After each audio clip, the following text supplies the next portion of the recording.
Welcome back to the show where we run you through all the Dolphins news you need to know about. After running through the news you need to know about, we run you through the fan Q&A where we answer fans' questions. This is going to probably be another short episode, ladies and gentlemen. There's not a lot to talk about, obviously, in sports at all. So it's probably going to be a very short episode. It kind of sucks. It is what it is. Nothing really I can do about it. This first news story comes from Pro Football Rumors.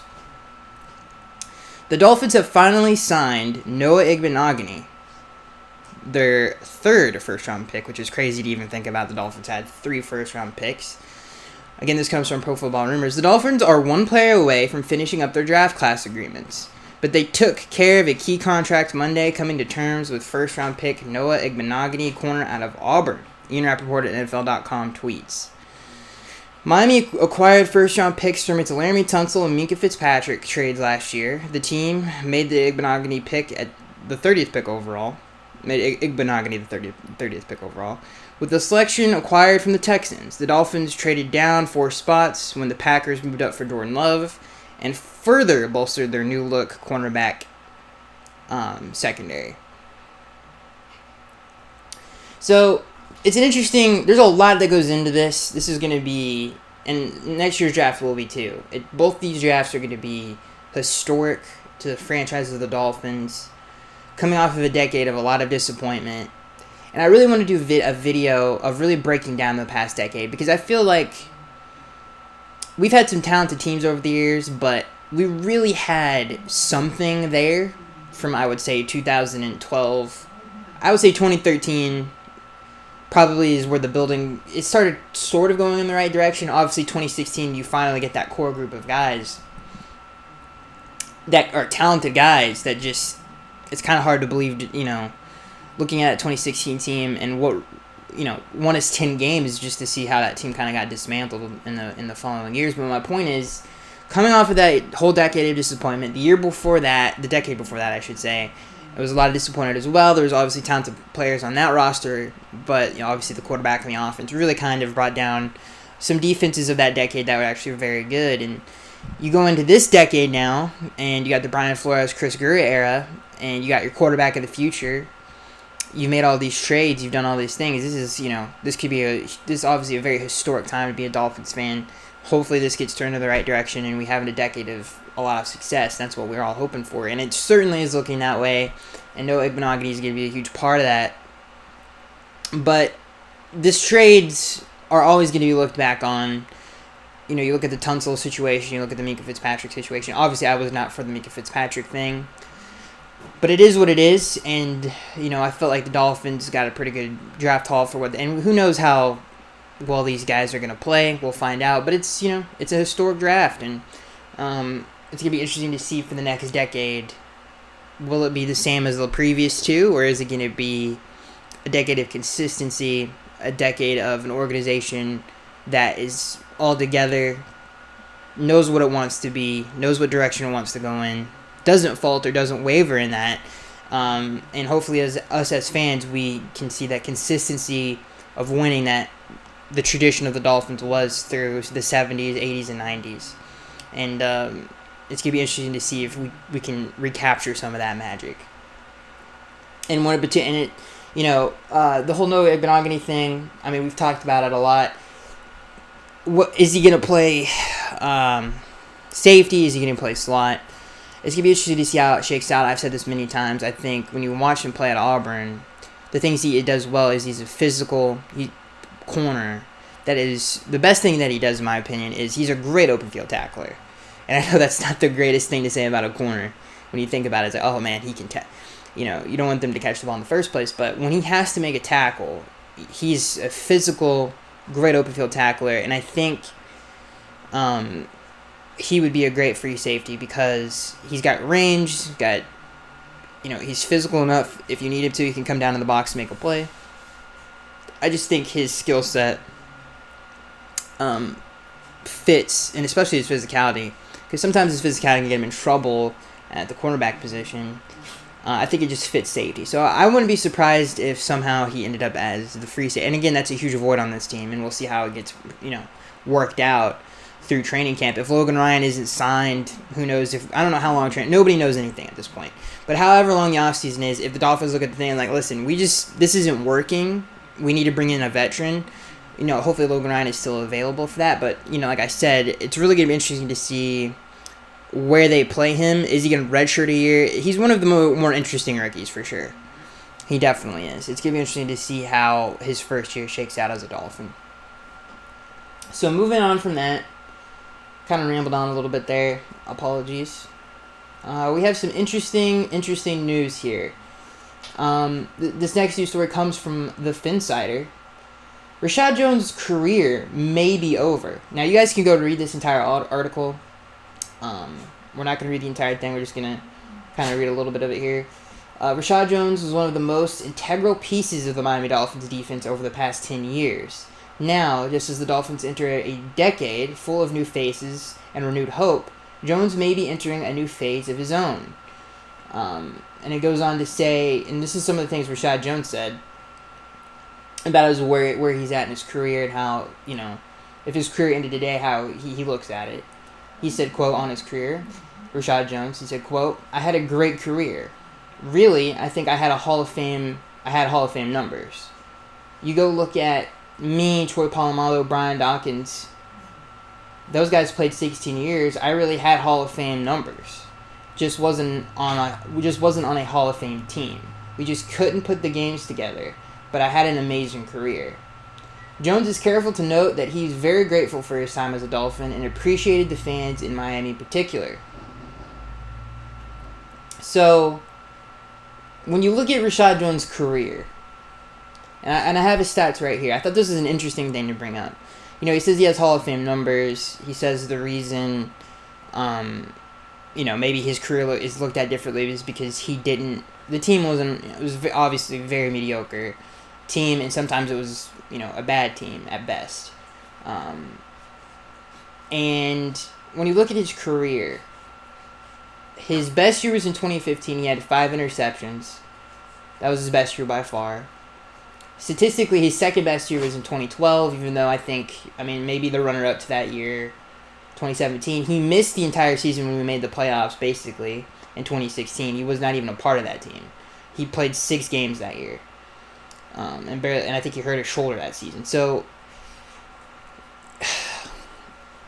if I had to say the best Dolphin of the previous decade, and I had to put 3 down, if you go by single years, I don't think he makes the top 3.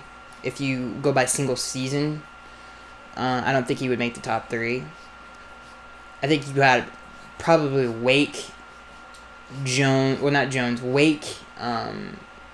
Jarvis,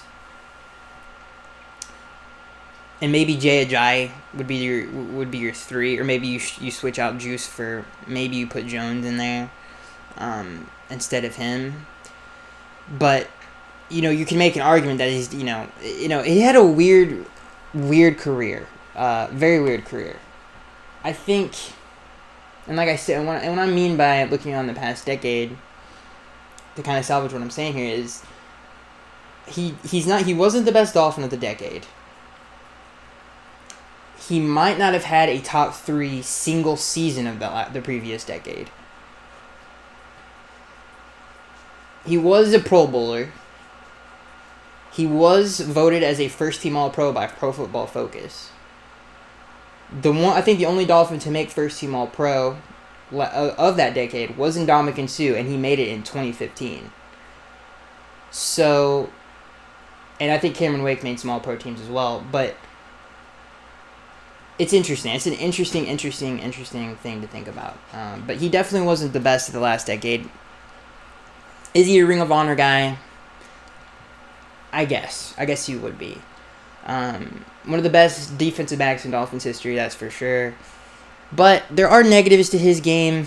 He gave up a lot of busted coverages and touchdowns. He was infamous for not listening to the coaches and freelancing all the time. And that's okay when you're Troy Polamalu and you have a bunch of other really good players on your defense. But when you're Rashad Jones and you're surrounded by, most of the guys aren't that great to begin with, it leads to a lot of bad things. And, he had some good and great to his career. I don't think if I had to pick, and I probably should say it this way, if I had to pick 3 Dolphins for a year out of the past decade, I don't know if he would make my top 3. And if I'm just going off of single seasons because of some of those things. But he was a great player nonetheless, and he might not even be a Ring of Honor player now that I think about it. That's an interesting discussion. But yeah, he was a good Dolphin. He was a great Dolphin. He had a really good career in Miami. Like he pointed out, most of his great years were all for naught, and even the one year that he could have had a playoff appearance, it didn't go his way. It's an interesting discussion. But let me know what you guys think. Would you have him, if you had to pick 3 Dolphins from the past decade to put on a single year, like a great single year for a Dolphin in the last decade? Does he make your top 3? I mean, even Olivier Vernon, he had that 11-sack year. It's an interesting conversation to have, but I don't think he would make mine. I don't even know if he is a Ring of Honor guy, now that I think about it. And like I said, there were positives and negatives to his career.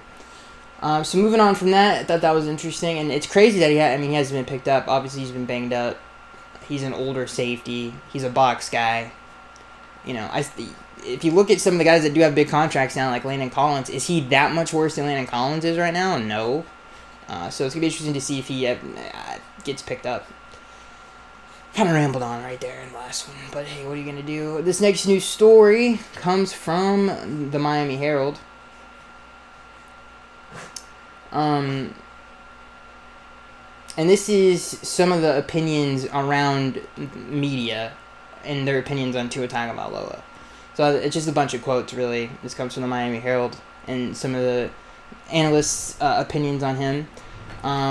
This opinion is from Trent Dilfer. He said, quote, "I've never personally seen a prospect as good as Tua. I think the kid is beyond special.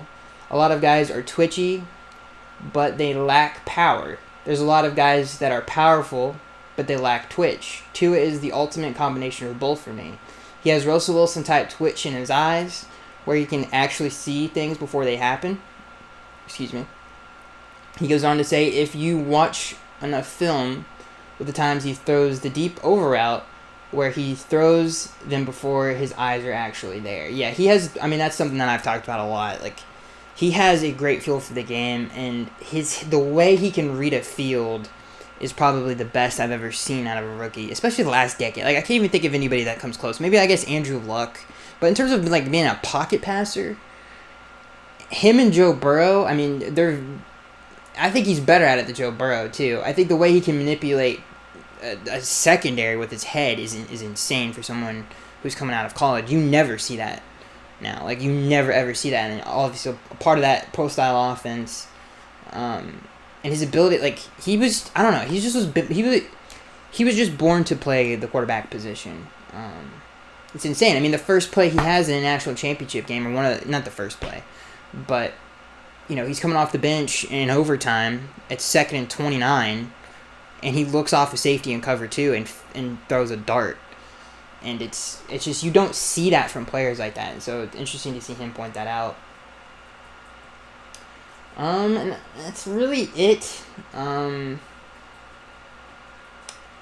It's the only one I really wanted to point out because I think it's a good point. All the other ones are kind of. See if we can't find another one here. Yeah, that's really it. There's all the other quotes are like, yeah, we'll see what happens, But I thought it was cool that Trent. And this, you don't really see this with analysts, especially non-former player analysts. They always are like, oh man, does he have the grit? They don't really talk about the game itself. And I thought that was just a cool thing that Trent noticed about his game and pointed out. And I think it is very rare. And I think if you watch football long enough, it's very rare to see a player come out of college that can do that at that high of a level. And he's still mobile, and he's got great instincts in the pocket as well. So it's going to be really fun to watch his career in Miami. Now, this news story is probably my favorite in a long time, and this is why I saved it for last. I really love this one for a lot of different reasons, and I think it's really interesting. So, this next news story comes from Sports Illustrated. All Dolphins preseason, so this is the All AFC East team, AFC East division, preseason edition, so before the season starts. We have 4 Dolphins, I believe, on offense, which is pretty good. So here are the Dolphins on the All AFC East preseason team. So this is the All Dolphins AFC East, or not All Dolphins. I keep saying All Dolphins. Excuse me. This is from Sports Illustrated. This is the All AFC East preseason All AFC East team, and there's 4 Dolphins on it, like I just said. So the first Dolphin to make it on the list is Devontae Parker. He's your starting outside receiver for the All AFC East team. Your starting tight end for the All AFC East team is Mike Gesicki. And this is what Sports Illustrated had to say about Mike Gesicki. He said, like Parker, Gesicki was simply lights out down the stretch as his development and tremendous rapport with quarterback Ryan Fitzpatrick really flourished. So that's what they had to say about Mike Gesicki. A close second to him, apparently, for the All AFC East team was Chris Herndon. Herndon. I thought it was Herndon, but it's Herndon. From the Jets. So, yeah, Mike Gesicki is your All AFC East starting tight end. And then, obviously, one of your starting receivers is Devontae Parker. So that's 2 down. This is the only rookie, I believe. Yeah, this is the only rookie to be, I think so. Let me make sure here. Yeah, this is the only rookie on the AFC East offensive team, which this one surprised me, big time. And he's a Dolphin as well. So this is the starting right guard for the all AFC East team, who is a rookie, by the way, hasn't even played, and it's Robert Hunt, right guard for the Miami Dolphins. This is what they had to say about Robert Hunt. We're going out on a major limb here and predict the Dolphins will start Hunt at right guard, and he's going to nail it out with his athleticism and his physicality. The runner-up was Shaq Mason. Now, do I agree with this? I don't know if I agree with it necessarily, but so there's 4. Okay, and the 4th Dolphin. Before we break down Robert Hunt, the starting kicker for the All AFC East team is Jason Sanders. So I want to talk about Robert Hunt here, and I've said this many times on the show, but he should start at guard. If you guys have just seen any of his Louisiana Tech stuff, yeah, he's a guard. You know, it's like this dude's a guard. He's big, physical, athletic. He doesn't really strike me as a tackle, and the few things that we have seen him at tackle, I just would love to see him in a power run game going downhill. I think that's what Robert Hunt's going to do the best in his career, and I'm excited to see that. And it's crazy that he made an All AFC East team. He's the only rookie on offense. 4 Dolphins made it, and he's the starting guard, right guard, over Shaq Mason, which is... I know Shaq Mason hasn't been himself lately, but that's a Pro Bowl guard, you know, so... It's interesting that Sports Illustrated was like, watch out for that Robert Hunt guy, you know, he's going to be really good. So I just thought, you know, again, people, forget about Robert Hunt, in that draft class, so...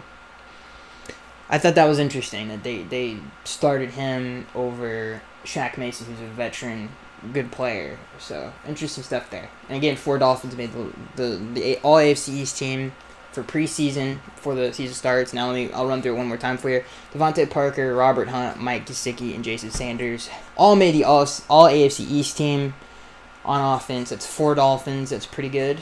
Obviously, 11 can only suit up on the field, and 4 of them made it. And that's pretty awesome. So, that's it for the news, ladies and gentlemen. We ran through the news. I rambled on a little bit too much in this episode. That's all good. Hopefully I got some of my points across here. But let's get into the fan Q&A where we answer fans' questions. Alright, this first question comes from Bill Dent. He says, "Hey, Skags. Who knows the nickname of the 72-73 Dolphins offensive line, the replacements? All 5 players were from other teams." Yeah, and they obviously had the no-name defense, and yeah, that team was great. Great team. The replacements is probably one of the best. It's definitely the nickname that nobody remembers, and it's a great nickname. The replacements. That's a great nickname. And we had obviously, I think, was Kuchenberg on that team? I believe he was, and then we had, or maybe he was a year later, the 73 team. I can't remember, but he might have been a year later. But obviously we had Larry Little, who's a Hall of Famer on that team. This next question comes from Mark. He says, Week 1, we gave 1 minute left. Or, excuse me. I can't talk or read. This question comes from Mark. He says, Week 1, we have 1 minute left in the game, and you're down by 6 at the Pats' 30-yard line with 1 timeout left. So there's a minute left. What is the play call? Okay, so it's Week 1. We have 1 minute left in the game. We are down by 6 points on the 30-yard line. Well, you didn't specify what down it is. I'm assuming it's first down. I would run something probably. I'd probably run like a flood concept or something. In case, if it's zone, if it's man, this would be harder to run against. Maybe, hopefully, your guy beats the man. But if it's zone, you can flood, and they usually don't play zone. They're obviously a very heavy man team. But it gives the quarterback a check down, and if they, over pursue something, you can hit him over the top. Gives you kind of a layered concept there. I think that is probably what I would call on first down. If it's not there, you get your 4 yards, and maybe you can pop something. This next question comes from SM. He says, Skaggs, in your opinion, who is comparable to Tua Tagovailoa? Man. I think the comparison to Chad Pennington and Drew Brees is a very good one. Because those two are very similar players in how they play the game. It's just, unfortunately, Chad got hurt twice and really just ruined his career. But he reminds me a lot of Drew Brees. I think he reminds me a lot of like a more mobile Drew Brees. That's who he reminds me of. The other question comes from SM. He says, thoughts on this O-line depth chart? Left tackle, Austin Jackson. Left guard, Eric Flowers. Center, Ted Karras. Right guard, Jesse Davis. Right tackle, Robert Hunt. I would switch to the Davis-Hunt stuff if I were USM. I think, first of all, Davis, he's a veteran. He's proved himself at that tackle position, and he's not a good guard. I don't know why people want him to play guard. He's not very good in the running game. This next question comes from SM again. He says, now that Miami has players in the secondary that can cover, which quarterback in the AFC East worries you with their ability to scramble pickup yards with their legs? Josh Allen, Sam Darnold, and Cam Newton. Which one worries me out of those three? I think Josh Allen. I think he's younger. He's strong. He's a durable dude. I would say Josh Allen worries me out of the three. Sam Darnold, he's a mobile guy. He can extend plays in the pocket, but he's not gonna break off a 15-yard run like those guys can. So I'm not worried about Sam Darnold at all. A great example of why I'm not worried about Sam Darnold is how undisciplined our defenses have been over the last 10 years. And and we saw Josh Allen go for 125 yards on some of those defenses. And Sam couldn't scramble at all in those games. So that goes to show you his feel for the game versus Josh Allen's feel for the game are very different. This next question comes because Sam's a pretty athletic guy. He can get like 6 yards if he wanted to, but he's not very. He can move in the pocket well. He can break outside of the pocket, but in terms of like scrambling around and that's those guys are better at it. This next question comes from Money. He says, "Who are you having more yards at the running back position?" He says, "Who you see having more yards at the running back position?" If you're talking total yards, I would say Matt Breida. If you're talking rushing yards, I would say Jordan Howard. I think that's how it's probably going to shake out. This next question comes from Jagpack. He says, any plans on a collaboration with another YouTuber? Your fans want, need, and deserve more content. I've had offers in the past. It just never worked out for whatever reason. And it would be, I don't know. I'm sure it will happen. Hopefully it will happen. That would be pretty fun. But who knows? And the whole new content thing, I struggle with the fact that I don't want everything to feel the same as the podcast, and I'm working on that to figure out what could I do differently and it not feel the same. So in terms of the more content thing, that's what I kind of worry about when it comes to making other videos. And it's just like, yeah, you know what, this is the same thing, and I want to, if I am going to do something else, I want it to be different. This next question comes from Mark. He says, which cornerback has more picks, Howard or Jones? X is going to have more interceptions for sure. He's got great ball skills, great hands. He's basically a receiver. I mean, dude mossed Martavis Bryant in the end zone. Think about that. So not many people can do that in the NFL. And he picked it off. So, and he has both of his feet in. Like, X is a very special. He's got like that D'Angelo Hall, Asante Samuel type feel for the game. This next question comes from Mark. He says, which running backs have more yardage from scrimmage at the end of the year, Breida or Jordan? Who has more touchdowns? So I think more yards from scrimmage, it's going to be Breida. Who has more touchdowns? I would say it's probably going to be Howard. Having him on the goal line is going to be pretty fun. This next question comes from Mark. He says, will Miami change their offensive line if they decide to start Tua? Excuse me. Since he's left-handed, it will change the blind side. So, Skaggs, tell me, who would you be the blind side tackle if Tua becomes the starter? So, yeah, Jesse Davis. He's a veteran. He's proved it. He's a really good pass pro guy. So, yeah, I would go to Jesse Davis. This next question comes from Jag Pack. He says, Skaggs, what is your contingency plan if the season is canceled or shortened? Can we still expect your pod on a regular basis? Yes, I mean, I'm still doing it now. The video could be 5 minutes long and I would still do it. It's just kind of a habit now at this point. The views and stuff don't bother me. Like, I just enjoy doing this, even if, and it obviously matters if you guys enjoy it. And from the numbers, you guys do enjoy it, which is good and cool. So that's good. But if you guys hated it, and if it was like getting like 50 dislikes every video, obviously I'm not going to do it. But over the years, I think it's gotten better, some of the numbers, and like I said, it could be like a 2-minute video, and I would still do it. This next question and final question comes from SM. He says, why is Rashad Jones still a free agent? I think it's a combination of, he is a freelance guy. He's not a system guy. I think that rubs coaches, and especially if you're an older guy. Unless if you're like God status, like Troy Polamalu, it's different. But if you're Rashad Jones, you're obviously going to be looked at differently. And that, to me, I think there's a great balance between being a freelance guy and being a system guy. And I feel like he just was so far on the other side of it, and it hurt us a lot of the time. Like his tenure in Miami, we sucked at guarding tight ends, and we were not very good up the seams. And he was a big part of that. We gave up a lot of big plays. 3 out of the 10 years of that defense was really bad at that. And he was a big part of that because he wouldn't listen. And that was well documented, especially in the Adam Gase era. So, I think that has a lot to do with it. And, I think that's it. I think it's just a combination of age, and his reputation is not very good. And I'm sure he'll find a team. I could see him finding a team. And he's also not the vet that you want. People like veterans that bounce around a lot are always team players. They sacrifice a lot. They're veterans. They're good company guys. I think it's a good way of explaining it. Rashad Jones, great instincts, great ball skills, great athleticism, great open field tackler.